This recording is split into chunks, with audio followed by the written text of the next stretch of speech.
Hey, welcome everybody to our fourth virtual Thursday of 2018. See a lot of familiar names and see so many familiar names that we won't be able to go through and do a shout out to everybody, only because we have about 130 registrants for today's virtual Thursday, and people are popping in as we speak here, so we're up to over 50 participating. So we're really happy to have you guys on board, and we're going to go over the new roles and permissions.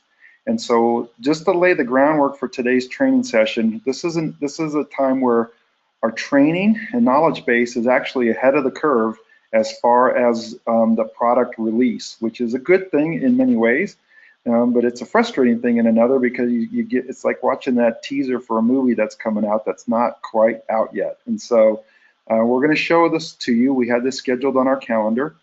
And I want to hit just a couple caveats here. Okay, so just some caveats going into today's overview and training. One, we currently have about 25 beta testers with the new roles and permissions.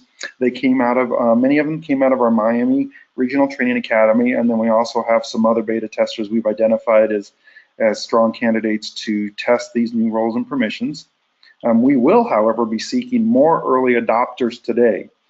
Okay, there's still some fine tuning that needs to take place. The product owner and his team, the development team, are working diligently on that.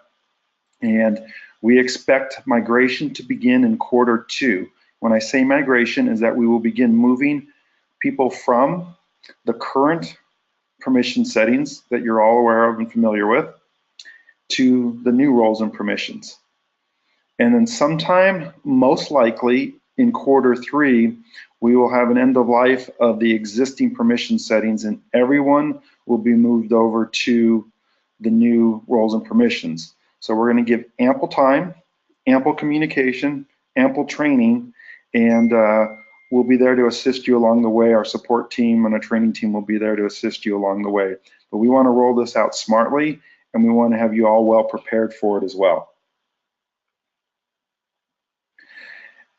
We're also going to have a few poll questions today.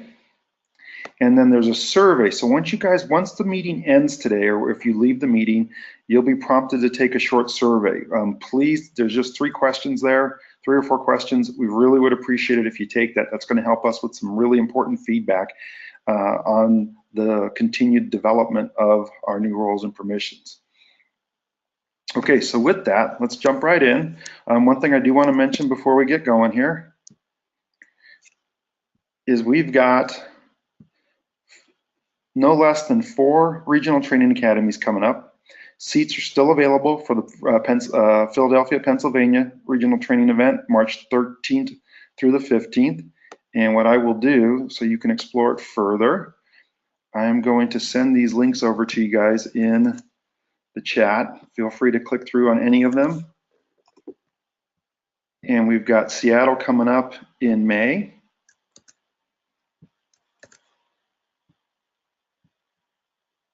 And we've got North Carolina in June.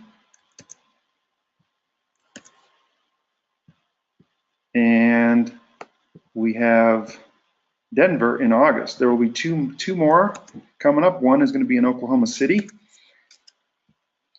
and that'll be posted a little bit later. Registration opens for the Denver and Charlotte February 20th.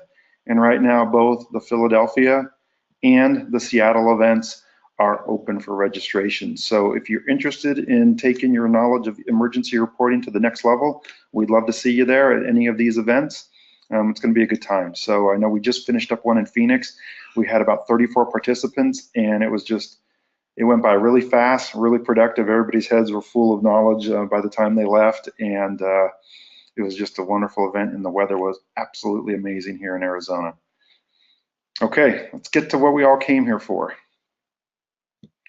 So roles and permissions. I'm going to show you a couple things. One of our early adopters who also happens to be with us today, and I'd like to also acknowledge all of our team members that are participating in today's training. We've got Alan Miller, our newest full-timer, based out of Ohio. We have our training manager, Mark McElroy, as you guys know as Mac. We have Mark Wolf, our other full-time trainer in Ohio. Michael Bazzoni, our star part-time trainer out in Missouri, and this happens to be his department. And so he's going to chime in and talk a little bit about how he's set up his roles and permissions.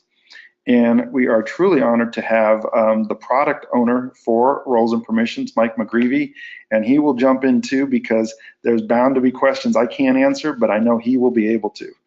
Then we have Ryan Dennett, another one of our regional trainers out in the far northeast in Too Cold, Maine.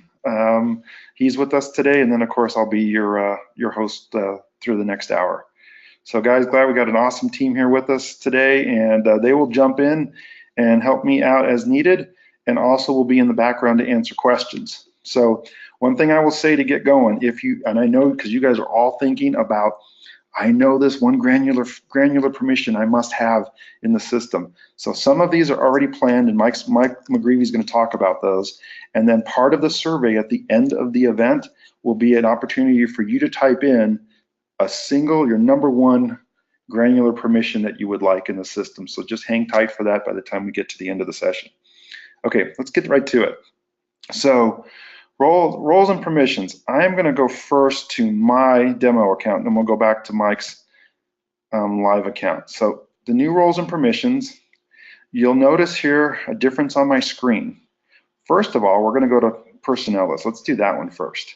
So in personnel list, under security, what you will see when your account moves over is a link to the roles and permissions, which we're going to go to momentarily, and then you can select a certain role for that individual. Now this looks like, oh my gosh, there's 55 of these. Well, remember, this is a demo account, and what has taken place here, okay, so when you see this list, what has taken place here is that the system, when we migrated this account from old legacy to new, we had the system basically for every combination of permissions that you had previously, it created a brand new role in the new roles and permissions. So however you configured the limited, full, read-only, that is one of these roles listed here. So it's going to be numbered like this, okay? And it's going to feel overwhelming, especially those of you that have a lot of these, but I'm going to show you how to manage this. It's not too bad at all, okay? Then I've named one officer demo, and that's what Dave happens to have here in this setting. So no longer are those radio buttons here listed per module. We're going away from just module-based permissions to user-based permissions based on the roles you have in your organization, or roles you have in your organization, okay? So that's a big change that you will see under the security tab within a person. So now to get to where you're going to set all this up, I'm going to click roles and permissions. Now that's one way to access it.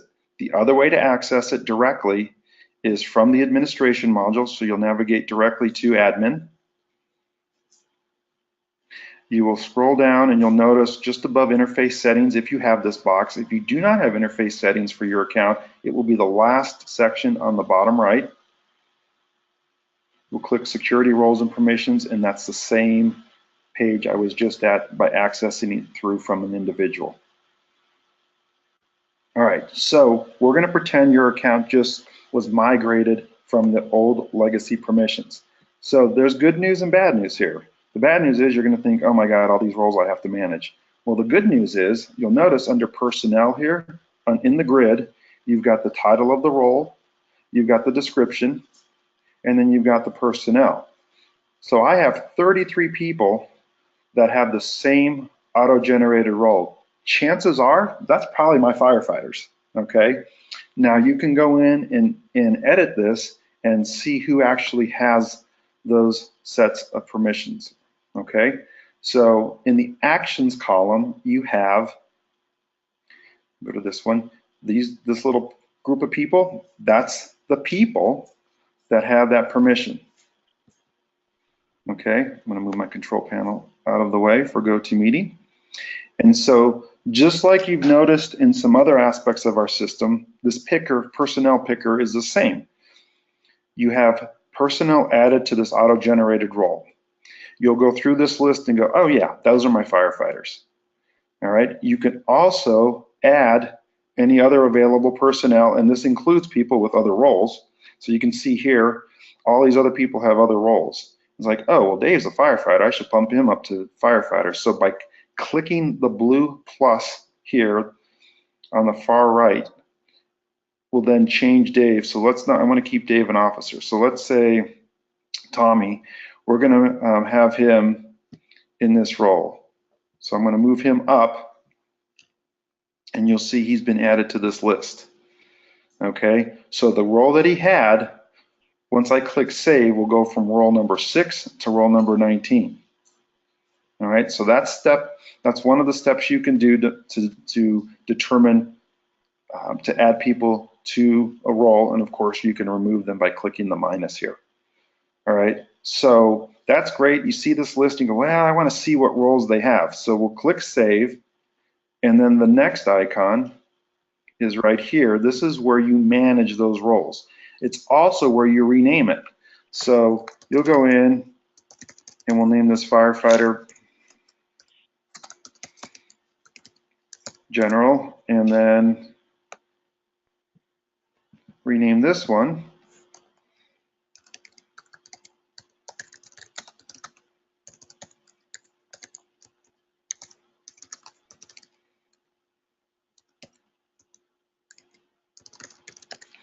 okay, and you will name this whatever you want. You can name it by rank, you can name it anything you want. I'm just doing this as an example, okay? So we've got that, and then this is the kicker right here, and this is where we're going to spend more time in.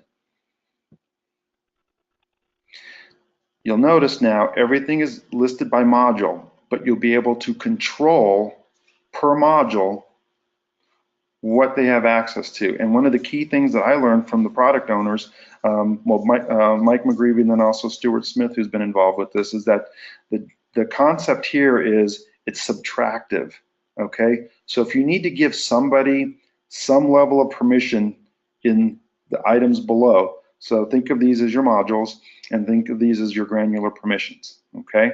So you have to start off with full and then take away what you don't want them to have. Okay, so like for a firefighter, they're not gonna have any admin access. Okay, so we're just gonna go no access there and call it good. The low SAP granular settings are for accounts. A lot of our Northeast customers have low SAP, and this will be a topic for a future virtual Thursday to dive into this, but this gives you some granular permissions over the low SAP settings within your administration module. Okay. So again, we're thinking firefighter here, analytics module. So let's talk about this one. You'll notice here that the analytics module doesn't have any expansion or granular permission set yet. So it's either full, read-only, or no access. Now, keep in mind, one really key thing that you all need to know is that when we migrate you over to the new roles and permissions, the functionality at the time of migration should be identical as to the old legacy permissions. There may be some additions, and there are now actually a few little additions, but generally speaking, as we launch this, all the granular permissions we've all been craving, those are going to come and trickle in over the months ahead. Because what has to happen is the infrastructure team, they have built the foundation. So think of this as a skyscraper. The foundation's been poured, everything's ready to be built, and that's what they've taken care of. That's kind of the hard part in a lot of ways. And so now all the cool stuff that goes into the building, i.e. the granular permissions on these various floors here, think of these as the floors of the skyscraper, we've got to have those development teams create those particular granular permissions. And the great news there is a lot of this is, and I'll have Mike chime in here in a little bit, we already have some of these identified from our beta testers, and two, it's still going to continue to be driven by all of you, and that'll help determine within each of these modules, the product owners and the development team will then prioritize what granular permissions get set up. Okay, so the foundation of the skyscraper has been set by the infrastructure team, and then all of the floors here and the insides of the building, so to speak, are going to be built by the other development teams as we move forward in the months ahead. I'm going to take a quick pause and see if we've got any questions? Chief Mon, hello, sir. Good to see you again. You're at Phoenix with us, and he's making sure he noticed that Mike had a bunch of incidents that need to be reviewed in his account. Leave it to Chief Mon. So he is a true power user. And Jared Williams, hey, from Oklahoma, the Oklahoma Standards with us. Yep, looking good so far. Thank you, sir. Okay. So let's go through. I want to go through what we have now, okay? And I can't emphasize enough that I know some of you are thinking, oh, I can't wait for this. We're recording this. We have some knowledge base articles, and there'll be more to come. So this is going to be one you're going to stash away, and once this goes live for your account, you'll want to come back to it and review. So analytics, no granularity yet. It's still like it is in the old system. No access to analytics, safety and response, or full access. Calendar module, same thing, just as it exists now. No access, read-only or full. Daily roster, same. Okay, it's going to get more exciting here in a minute. Hang on. No granularity yet. All of this is coming because I know there's been some asks here. Daybook module. Okay, so let's talk about how this would be configured. Remember, let's think firefighter. Okay, so start off with full access. We don't want firefighters deleting all logbook entries. This is like the current full permissions. Selecting this and this, oops, not that one. Sorry, guys. Toggling these down, so remember it's subtractive. Taking away this one and this one means that they cannot edit or delete all logbook entries. Keeping my logbook entries and modifying my logbook entries, delete and modify, that's like limited today. And so that's going to be a common setting, what you're seeing here for your firefighter team. Okay. Demographics, again, no granularity there. Events, no granularity. Hydrants. Okay. Remember, guys, I know you're going, oh, where's the granularity? Well, it's all coming. We had to build this so it could take on the legacy permission settings, migrate it over successfully, and then begin to add that granularity moving forward. Okay, flow tests. So for a firefighter, we're going to give full access, but then we're going to take away things. So if they go out and do flow tests, we're going to keep it. Can they add hydrants? We'll let the company officer that's in charge of that, or the battalion chief in charge of that. So no, they can't add hydrants. They can add scheduled maintenance. They cannot delete flow tests. They cannot delete hydrants. They cannot delete work orders. They cannot modify existing flow tests. They cannot modify hydrant settings. Okay. They can modify hydrants. And again, this is where we're going to build out our knowledge base articles. So I'm not even sure I know the answer to this, but what's the difference between hydrant settings and modify hydrants? This is going to come into play with the knowledge base article, and probably even some more clarity in the description here. And I'll let Mike McGreevey chime in because he actually might know the answer here, because we got to think back to the old permission settings. So you might be able to modify some of the hydrant details on the info page, but not some of the other tabs. Does that sound about right, Mike? Yes, that's about it. I believe it's just the settings is for just the hydrant settings, and actually modifying hydrants is going out and actually modifying the hydrants as they stand. That's right. That's me being dumb. You're right. That's the settings tab for the settings button for the hydrants. Exactly. So we don't let them have access to the settings, but they can modify hydrants. I'm so used to that being capitalized. Oh man, is it Monday? Modify work orders. Yes, they can modify work orders. Okay. And so next up is incidents. And under incidents, create and modify all narratives. Okay, so we're going to go full access, but a firefighter cannot create and modify all narratives. They cannot create, modify, and complete all incidents. They can create, modify, and complete their incidents. Okay, and this has the review element. And this is an example of what we have compounded permissions. Talking with Mike earlier that some of this is going to be split up. So there's a little more clarity and ease of use as to what you're selecting here. Okay, so keep that in mind. Like I said, this is a work in progress, but it's time to show everybody this and get everybody excited about it. So here we've got create, modify, complete, and review all incidents. No, we don't want that.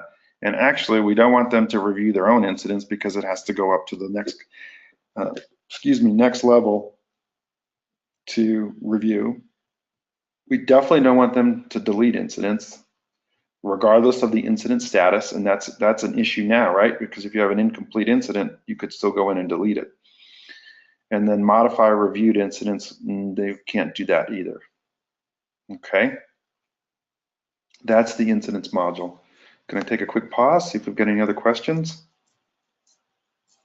Okay, nothing yet, very good. Inventory module, again, it's just like it was in the previous legacy settings. And so, I'm gonna go back up, I wanna check something real quick. Yeah, events, they can edit that. Demographics, they will have no access. And again, thinking at the firefighter level, right? What we give our troops typically in the field. Library module, don't ask me about the invoicing module. That is a unique legacy element of our system that was a one-off. So I know somebody with a keen eye is seeing what, invoicing? That's for another conversation. Okay, so library module, we definitely want them to have read-only access to it. And then we do have granularity for the maintenance module. The maintenance module is a newer module. So in this case, we've got assign and schedule maintenance.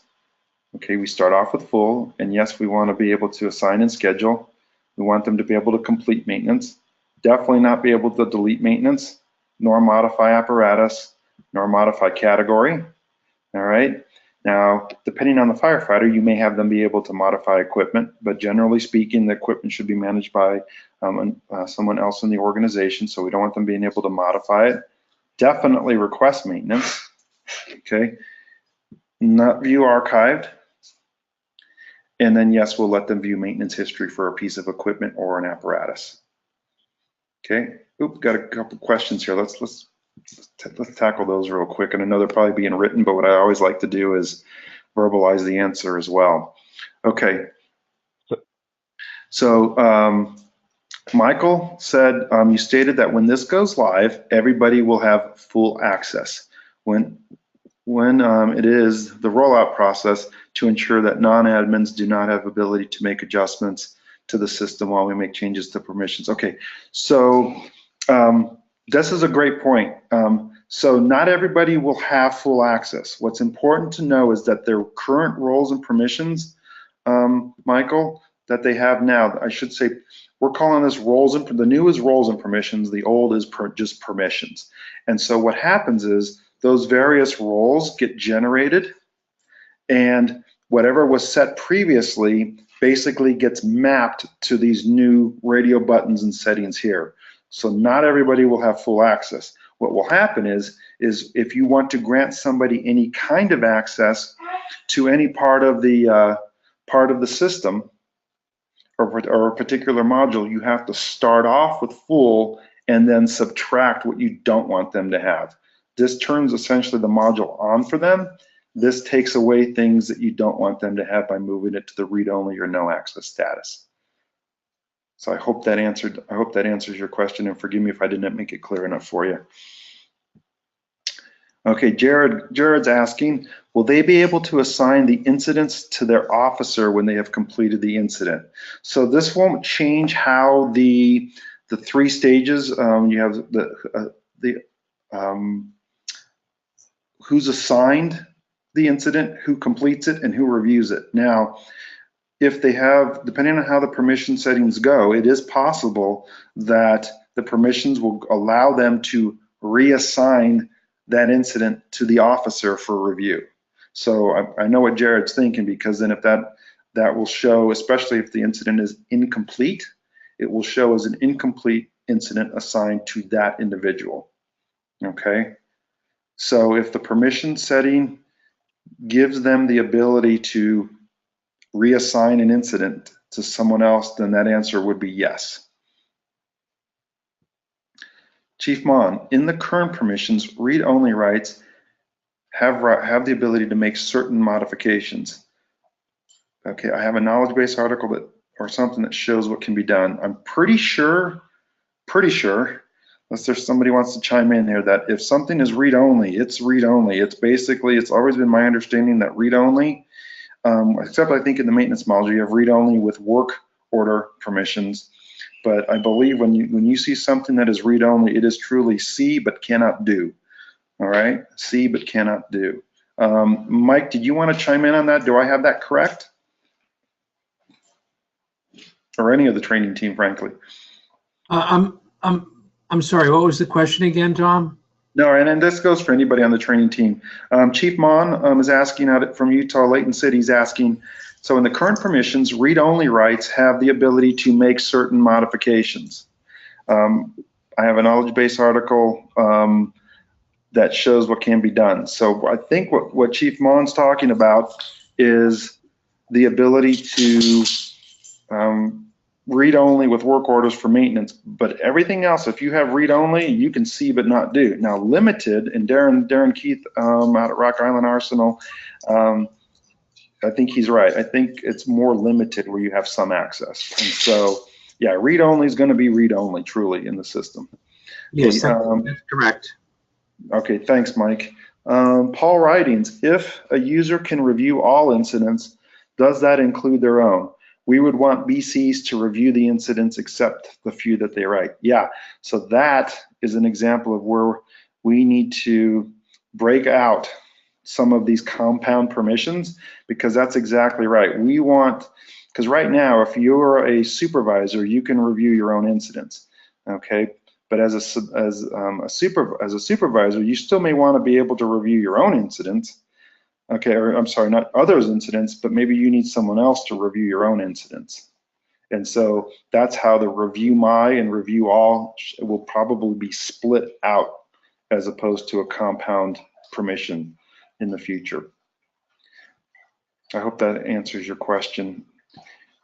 And Mike, did you want to elaborate? This might be a good time to elaborate on your thoughts about these compound permissions and how we want to simplify it for the customer? No, absolutely. The incident module in particular was problematic. The goal for the development team was to actually simulate or mimic the existing permission sets. And as everyone knows, the incident permissions are a special case. They're pseudo role-based as is. And so in order to not break the existing security model, we had to come up with these compound granulars. For instance, create and modify, and complete, etc. Create, modify, complete, and review. And there's the designation of all first my. So in the future, when we do eventually complete this, we will break all of these granulars into singular granulars, so that you'd have a singular granular, for instance, for completing an incident, reviewing an incident, and you would not have the compound nature of what you're seeing right here with most of these incident modules, granulars, and it will truly be granular based. So this is sort of a trade-off through our first, like say, phase one, just to be backwards compatible with the existing security model. I know that's awesome. That's a super explanation, Mike. Thank you so much. And I got two other quick things here. I want to acknowledge our Senior Director of Operations, Scott Stryker, is joining us today, and as is another famous product owner, Stuart Smith. And Stu, you should be able to unmute. You have control as an organizer to unmute yourself. Yes, I have that. Thank you. But Mike was spot on with his explanation. Yeah. So you guys have the wizards with us today. So we can teach the ever living out of the system, but these guys will be able to answer some questions that will clarify any concerns that you have today. So I'm so happy they're with us. One more question from Paul. I manage several agencies in ER. Once I configure all the roles at one department, can I export and import them to other accounts? That answer, unfortunately, is no. However, it does go along with the concept of being able to migrate or clone personnel from one account to another. We run into this commonly with DoD personnel that move from, say, from Rock Island Arsenal to Fort Huachuca or something like that. It is a challenge for, right now. You have to basically create a new person, but that has been discussed by our product owner team, and it's something that's all I can tell you. It's been discussed, Paul, but it's not something that we have in the imminent future. Tom, I'd like to chime in on that. With this, there is the concept of template roles. So what we've done is we've worked with a couple of firefighters to come up with what we consider common roles, like firefighter, officer, administrator, stuff like that. And so out of the gate, you have these template roles that are rather easy to build new roles. So you can actually select one and as a basis of your roles. And what you would have to do is just create. I'm finding my observation is that most firehouses or fire departments only need like approximately 6 roles to accommodate their needs. Now, there are special cases there, but once you have those roles built, then you can assign personnel to them. So that the overwhelming task of actually having to go through on a person-by-person basis is no longer in existence. You can build like your canned roles and just easily migrate them. You may have to replicate them through your different accounts, but if you can base them off of the template roles, it should be pretty straightforward. Excellent. So those template roles those are still in the plan to be part of the deployment. Is that right, Mike? Yes. Nice. Okay, Matt's got a question. 2 more questions here, guys. Whoa, questions are coming fast and furious. Let me tackle these questions and we'll press on. All right, so when you select full access, does it not take to all under a section? Yes. So I think what you're asking, Matt, is if I go in and I go like here under maintenance module, I select no access, it toggles every granular to no access. If I select full access, it toggles it to full, and then I have to take away. Remember, if I select no access, I can't go in and select full access to just one. I got to start at the most and then take away as I go and go through building it. Okay.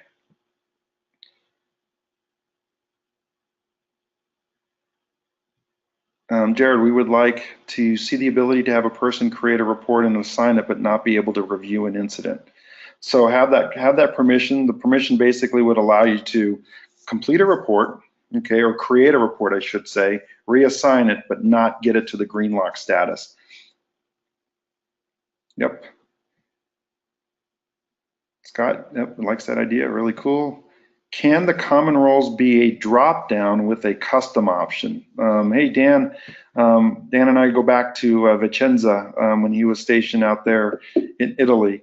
So can the common roles be a drop down with a custom option? So the configurability currently, if it goes back to what Mike was saying on the pre-configured, what we'll call pre-configured roles, the different radio buttons will be auto-selected, and then you can go in and change them, but there's not going to be, you're customizing each role, but the granularity will be added on. And if you're asking about, Dan, if you're asking about more customization, it's going to only be through the creation of new roles and a combination of the radio buttons you select here in the modules in the granulars.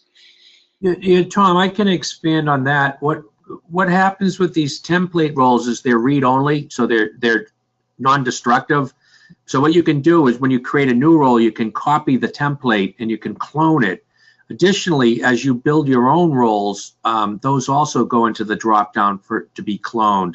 So you could, for instance, use the template firefighter role, create your custom firefighter role, and then use that custom firefighter role to be cloned again. So it's really rapid development of roles through cloning. So does that? I hope that's probably more of what, I bet what you were asking, Dan, and everybody else listening. Think of how you can create inspection forms from existing forms. It's that same concept. You're not modifying that existing form, or like if you're agency friends, you can't go in and modify that agency friends form, but you can use that form to create a new form. That's the concept here. Hey, Tom, this is Stuart. In my department, what I did when I did this was I built like the highest level, let's say a battalion chief. And then I said, okay, what is a captain? Well, a captain basically has everything a battalion chief, but subtract these 5 things. And then I took the captain and cloned it and made a lieutenant. And then I cloned the lieutenant and made a driver and just kept subtracting things. And that was the quickest way to build these things instead of building like the least access thing, like for a firefighter. Start at your top and then do clones backwards down the food chain, so to speak, and just, you know, keep taking away what the next level down shouldn't have access to. Of course, you've got your unique people in the department who might be battalion chief over maintenance, or battalion chief over quartermaster, or battalion chief over EMS, or whatever, lieutenant EMS. Those you just build uniquely. But or you can take a lieutenant, like our EMS lieutenant. I took the lieutenant, cloned it, made EMS lieutenant, who has a little bit more authority, and gave back some of the security. So that's the quickest way to build these. Yep, and it goes back to that's awesome explanation, because it goes back to the concept of this is subtractive, it's not additive. You start high and then take away. And so you think of your ranks as Stuart explained. That's awesome. Okay, Celeste, just to let you know, this is going to start. Some of you, based on the survey that we're going to send out after this session, you may have an opportunity to become an early adopter, but the intent is sometime in Q2 that this will begin rolling out, and then in Q3 to Q4 there'll be the what we're calling the end of life, kind of like how Windows stopped supporting in XP, and in this case we'll eventually move everybody off of the old and onto the new in a very smooth manner. I know we did something similar when we went from training 2 to training 3, and this will go even more smoothly. Okay, Dan says yes, that works. Okay, good. Thanks, Stuart and Mike, for chiming in on that. Okay, so we'll continue to discuss a little bit here, and you know what? Before I forget, guys, I'm going to throw down a couple poll questions. We want to see those of you that are currently beta testing. I know some of you that are participating on today's session are already a beta tester. So just go ahead, if you wouldn't mind answering for us, and I'll keep it open for about 30 seconds here. Got half of you, 60, excellent. A few more. As soon as I see it hit close to 90%, I'll see who's paying attention or not. All right, I'm at 72% voted. Anybody else? All right, going in 10 seconds. 78%, 80. Poll is up. Check your screens if you're multitasking. All right, 5, 4, 3, 2, 1. Closing this poll. Here's the results. So the vast majority of you are not an early adopter, but we've got a couple of you on board. Beta tester. Okay, one more. I think I know the answer to this one.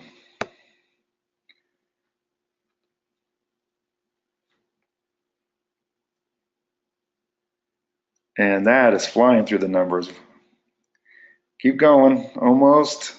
Look at your screen. Would you like to be part of the early adopter group? So what we're talking about, the first 25 we'll call beta testers. Then we'll call the next group early adopters.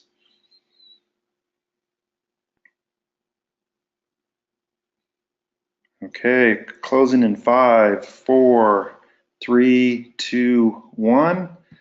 Okay, sharing results. All right, there's a few that want to just hang tight till this rolls out later in the year, and then the vast majority want to be part of the early adopter.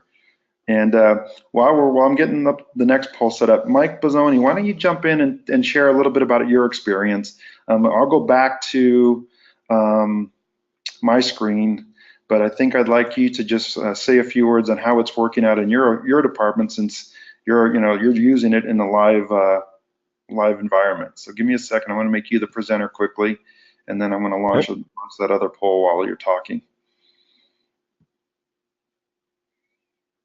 Okay, buddy, you should have it now. I got your screen? No, you're going to have your screen. Oh, I'm sorry. I didn't have it pulled up. Stand by. Oh, do you want my screen? It's all right. Do you want mine? I'm good. I got it. I got it now. I'm good. Okay, doke. All right. So, so kind of like Stuart explained it, pretty much key. I kind of was in the same boat. I started off creating a general role and then adding on to it. Found out real quickly that was going to take me quite a while. We're a department of 55 individuals. So as you can see on my screen right now, I created quite a few different roles depending on the granularities that we discussed among the administration staff. So what I did essentially was created a chief level role and then copied and started subtracting it how we've been demonstrating it to you as such. So for instance, exactly how Tom showed you how to do it, add role up top there. If you want to add one from scratch, you can. So it's doing it for me there. What Stuart was talking about now, you'll get that create role based upon existing. So the drop down here, you see these are the four, actually the five now that have the. Can't see your screen. I'm sorry? Can't see your screen. Stand by. So while Mike's doing that, guys, thanks for taking that last poll question. And while he's getting loaded, his page loaded here, staffing model of your agency was the last question. We're just kind of curious who's with us today. So we got almost half of your combo, 17% volunteer and 35 career. So this is just real helpful data for Mike and Stuart as product owners, and of course is for us as trainers as well. Okay, Mike, you should be okay, buddy. Oh, there it is. All right, there we go. Let's try this again. So as Stuart was talking about, creating a role based upon existing it's much easier and more beneficial. So at the top here, you'll see the create role based upon the existing. When you drop down, click the drop down box there, you'll see the five roles that are templates now. And then I also created ones that actually pertain to my department. So select one of those as you would. When you select it, you start subtracting. So what that essentially turns out to be is, say for instance, obviously chief officer is going to have, need to minimize get rid of this. Chief officer is going to have a full access.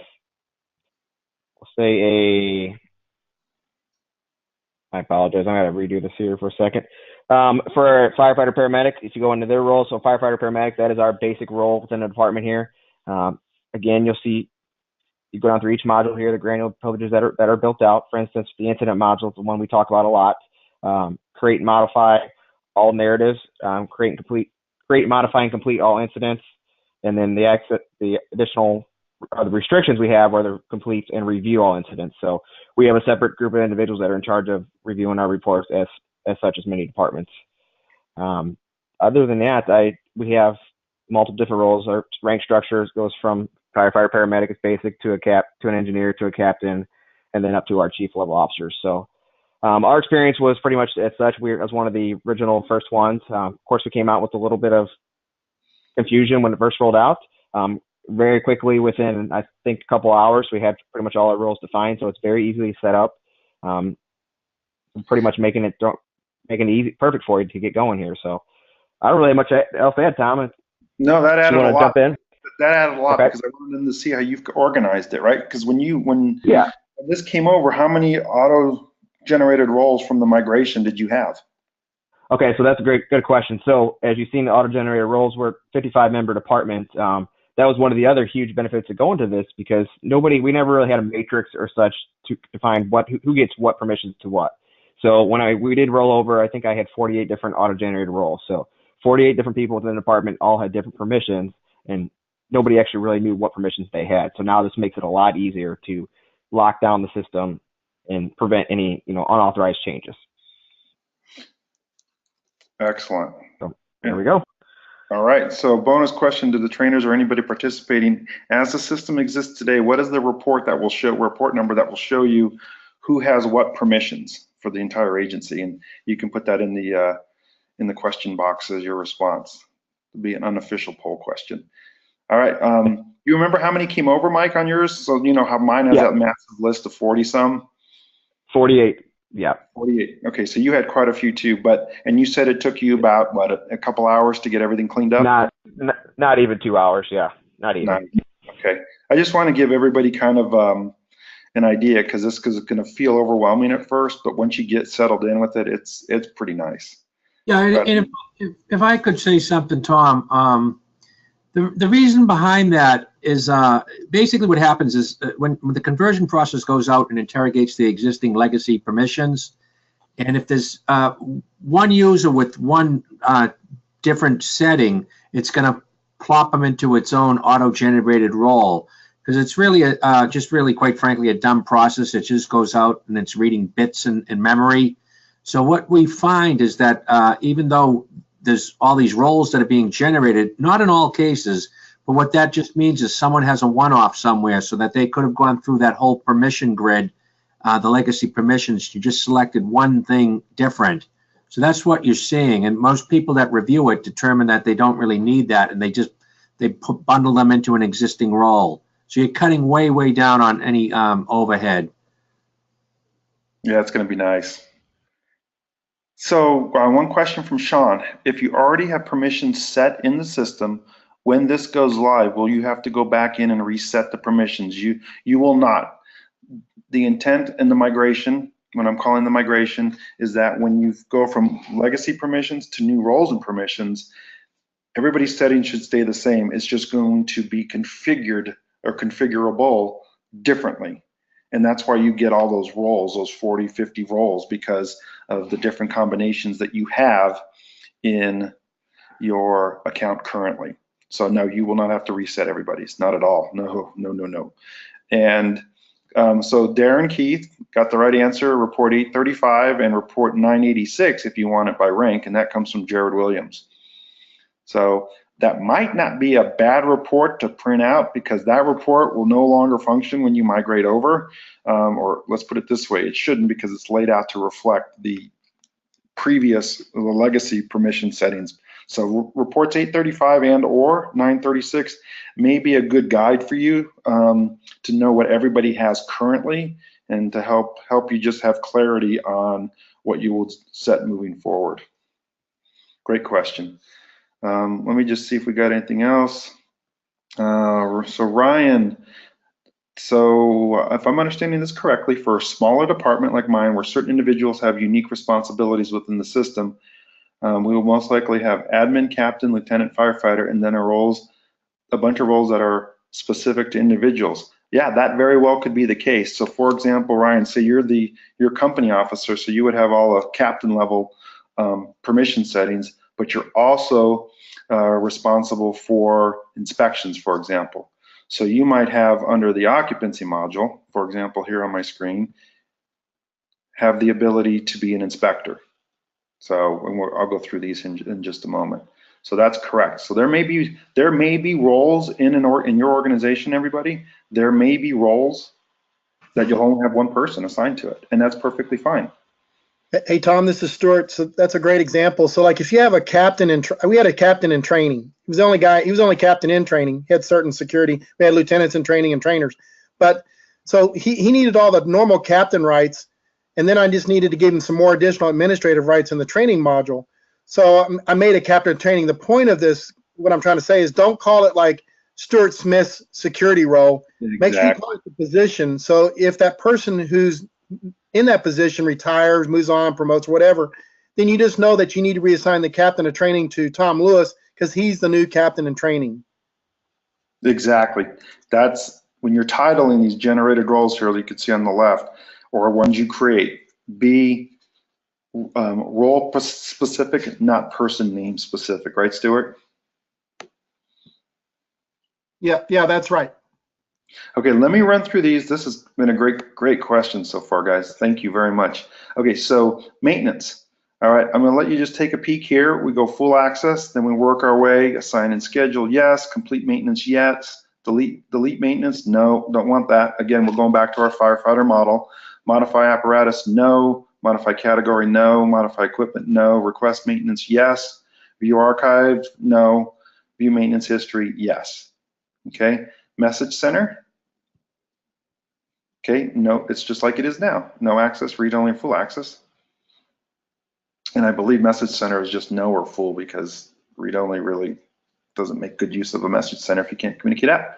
Occupancy module. Okay, add occupancies. We start with full. Nope, can't add occupancies, can't delete occupancies. And again, not that specialized firefighter that also does inspections, so no inspector, no modify inspection forms, no modify schedules, no modify occupancies. Yes, modify occupancy information. And so this is another one that Mike can address, because if you look at our limited permissions, it's funky. There are some fields on some pages, some tabs that you can edit when you have limited permissions, and some that you can't. And I'm guessing that these two, even though they look like it's similar descriptions, that's the breakout here. Does that sound right to you, Mike? Yes, that's correct, Tom. So we'll clarify that, and especially in future knowledge base articles on exactly, what this is going to affect as we refine it. Okay. Modify permits, no. Modify settings, no. Okay. Payroll module, again, no settings there. Training module, because it's a newer module. So again, some of these are still going to be very identical basically to what you're seeing now. And then of course the training module. So firefighter, add classes, yes, we want them to add classes. Authorize, no. Delete, no. Modify certs, no. And I know the good and granular that you're going to come up with is, well, I want them to be able to upload their own certifications. Right now, because of how the system is currently built, this allows them to modify anybody's certifications. We don't want that. Modify class people, yes. Modify JPRs, no. Modify pending requests, no. Modify settings, no. Modify templates, depends, but most firefighters probably not. Modify user certifications, okay, no. And then review classes, no. But this will allow them to add classes and modify class people, so they can add a class for they go out and do a multi-company drill, they go out and complete that class, and then it'll be up to somebody with a higher level of permissions to be able to review that class. And so this is how it exists now. I imagine even by the time this goes into widespread use and deployment, there'll be some modifications to it. And so again, in addition to the 25 that are currently our beta testers, at the end of this class, this session, you will see a survey, and one of the questions is going to prompt you to put in some information if you are interested in becoming part of the next wave of early adopters. Okay, and so with that, team, did I miss anything? No, you hit it all, Tom. You got a couple more questions here if you want to jump on those. Yeah, let's do the questions. So product owners, if I missed anything, just chime in like you have been. From now on, for the remainder of the session, we'll just go ahead and address questions. Before I forget, I just want to thank our team that participated today. I mean, this is a big thing in our organization, so that explains why, one, we have most of our trainers. We have our senior director of operations with us, 2 product owners.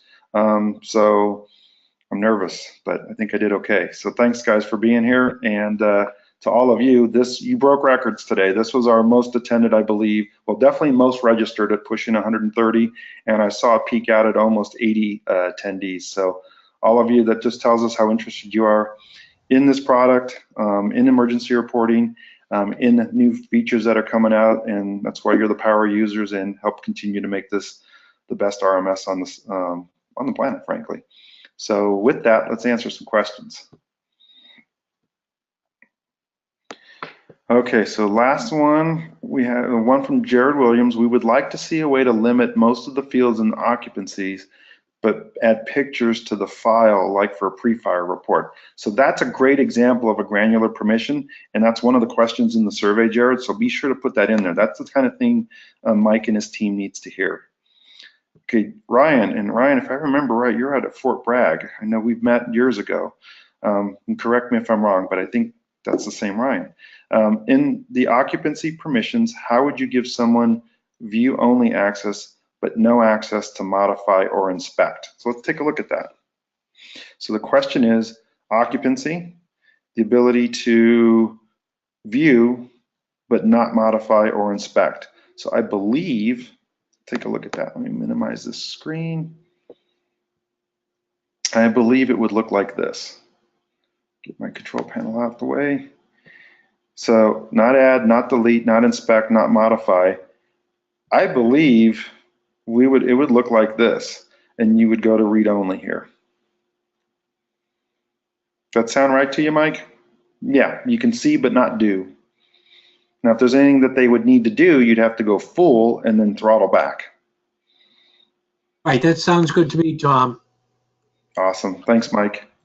Okay, loving these questions. Okay, Chuck, can an individual be assigned multiple roles or only one role? For example, we have firefighters who manage programs like fire hydrants, bunker gear, hose testing, etc.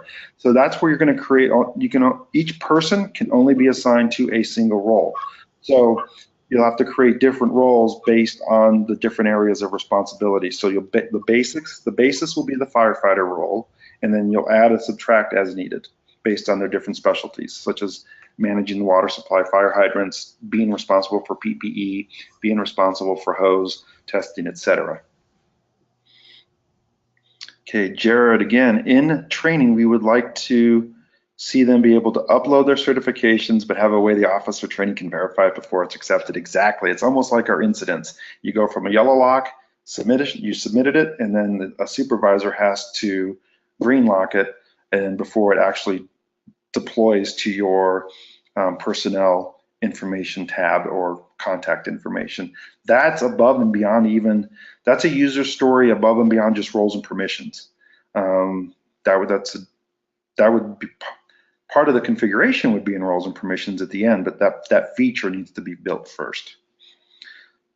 Paul, again, semi-related question. Would it be possible to change the auto lock timeout of 30 days for individuals who have no access to incidents?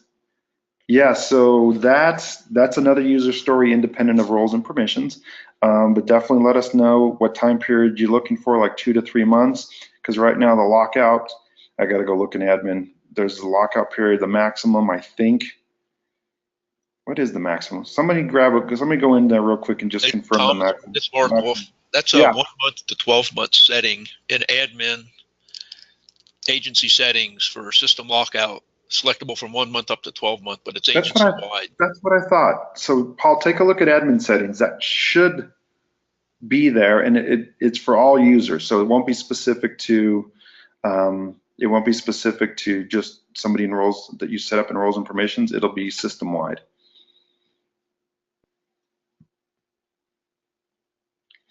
Any of you are on I-5 yesterday morning, you owe me at 8 a.m. Mike Holdeman. You're gonna have to elaborate more on that, Mike. Did you clear a wreck on that scene on I-5? Ryan, in the future, could the equipment module give specific permissions based? Oh, I love that one, on equipment type. So that you need to put that in the survey that at the end here, because that's huge. And it's a great story, because imagine granular permissions by module, or not by module, by, category, or even subcategory. We'd probably just keep it at category, but the possibility is there. So what Ryan's saying, everybody, is he'd like the ability to say, okay, I want to be able to have full-on access, edit, update, add SCBA cylinders, but I don't want that same access in my extrication equipment. Okay, so put that in the stories, because part of the foundation built by Mike and his infrastructure team would allow that kind of functionality. Remember, we still got to build the skyscraper. All right, Michael says, love this, been waiting for more granular security. Looks great, can't wait to get some hands on it and see what we can do with it. Awesome, Michael. Nice. What kinds of other granular permissions are going to be built in the administration module to control access within the admin module? For example, access to personnel information, roles and permissions, certifications, etc. So, Mike, I'll let you chime in on that, because I know you have some ideas that are kind of near term before we get more feedback from customers.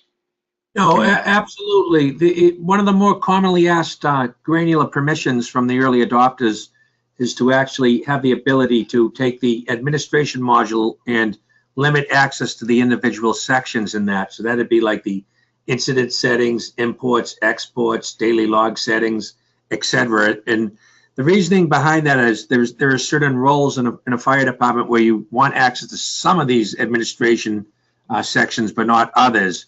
And in theory, what we have here is we've built the foundation for something to bring it down to a granularity right down to an individual field on any screen. So it will go from like module to page to section to icon or field. So it can actually drill all the way down to an individual field if that is what is desired. Of course, we haven't put that granularity in place yet, but the infrastructure is in place to support that. Excellent, Mike. Thank you. I hope that answers your question, Brandon. And Nick, yeah, second vote for equipment subcategory granularity. Yeah, I think as we explore the maintenance module, that's going to be a big ask for many people. Chief Scarpa, sorry I missed the beginning of the presentation. Can you please tell me the anticipated rollout timetable? Sure, it's the expected rollout is Q2 this year with the eventual end of life termination of the old legacy permissions sometime in Q3, possibly Q4. And then part of those of you that have taken the time to participate in today's virtual Thursday, you'll be given an opportunity to become what I'm calling the early adopters. So we had our beta testers and then the group of early adopters that can continue to supply good feedback to Mike McGreevey and his team that are responsible for building the roles and permissions out, or at least the foundation for the roles and permissions. Yep, Chief Scarpa, you're welcome. I have a high rise in my first due, Bill says. We run fire and EMS. Is there a way I can do a yearly report for just high rise only? That we can, we'll have one of our trainers reach out to you, Bill, offline, and we can show you some reports in the system by property use type that might be helpful to you. And we'll see if we can help solve that for you. One of the trainers, can you guys take that for Mr. Batten? Yeah, I got you. Absolutely. Oh, thanks, okay, guys. And then, would it be technically possible to base incident review permissions based on NFIRS incident type? For example, a company officer can review a routine call, but something like a structure fire must be reviewed by a chief. Put that in the survey that we send out, Nick. Is it in the realm of possibility? Yes. I don't think it's something that's been considered yet, to be honest with you, although I could be wrong. And then we'll close out with the infamous Darren Keith at Rock Island Arsenal. Not related to the security role, but there are any updates? Oh man, you really got to go there? Are there any updates on vehicle checks? If not, don't mention it. Too late.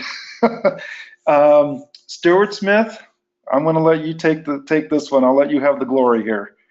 Sure. So we're about 4 weeks away, and we'll be releasing the new truck checks to about 500 departments first before we go to everybody, just to give it a slow rollout. Just drop an email to Tom, and he will give me your contact information if you're interested in being in the initial 500 account group for the truck checks. And you can also feel free to email me, and also in the survey. Now I just got 500 emails. Feel free to also put in the survey. It's not an actual question there because that'll be another virtual Thursday on the new truck check.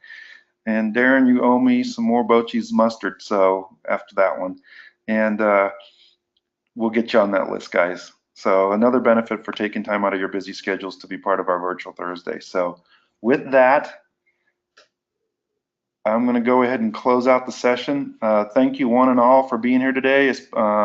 All of our customers and for the team members on our emergency reporting team. Guys, thanks for being my wingman and backing me up and adding so much to today's virtual Thursday. All right, we'll see you in a couple weeks, everybody. Thanks so much.